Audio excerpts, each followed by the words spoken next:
We are continuing our Truck Talk series here on Everyday Kentucky with H&A Law, and today I am joined by Jon Hollan, and we are going to be talking about delivery vans and those trucks that are carrying all these packages and being on the road.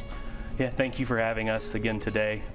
Look forward to talking about this topic. It's something that professionally I've dealt with my whole career, and with the way our economy has changed the last several years, I continue to deal a lot more with each and every day. Yeah, so this is your bread and butter, right? This is the ones that get, that are right there. Yeah. So tell me a little bit about trucking companies of delivery services. Yeah, so bread and butter, passion.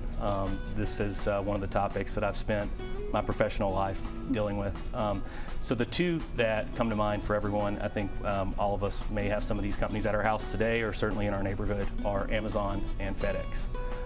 When we see these companies, or when we see these vehicles in our neighborhood, you see the Amazon logo, you see the FedEx logo, and you likely think, oh, that's from Seattle, or that's from Memphis, wherever one of these companies is based out of.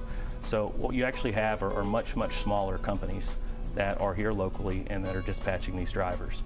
So for example, with Amazon, they've got around 3,500 of these small companies that have over 300,000 drivers. With FedEx, it's about 6,000 of these small companies with more than 100,000 drivers. It's their logos, their uniforms, their packages, their scanners, but what they claim to the public versus what we see in the practical world, in the legal world, about how these companies are ran and managed, those are two different things.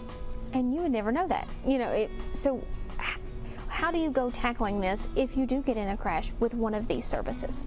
Yeah, so mentioning, again, our economy has changed so much. Post-COVID, there are so many more of these delivery vehicles on the road. The way we purchase goods at our homes, it's so much different. And I think as the general public, you think, oh, it's these huge companies, they're going to be great, they're going to accept responsibility, they have systems in place to prevent this.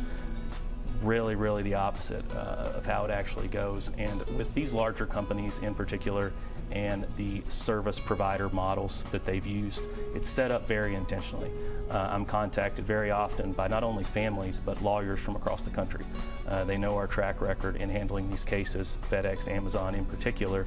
And it makes a difference when those companies get the letter, when those companies get the complaint or a lawsuit that's been filed. They know our law firm, they know our track record in handling these cases, and I can't say, no words I could use could explain how big of a difference that makes when you're dealing with these companies. They're some of the biggest companies in the world, best law firms in the world representing them, so it's really important to hire the right firm for your family. And so if you do get into a crash with one of these companies and they want to contact you, how do they do so? Yeah, so we can be reached here locally in Lexington, 859-888-8000. We have offices in Lexington and Louisville. Our website in particular talks about our experience with Amazon, with FedEx, some of these cases that we've handled in the past, and that's www.semijustice.com. Perfect. Thank you so much, Jon. Thank you.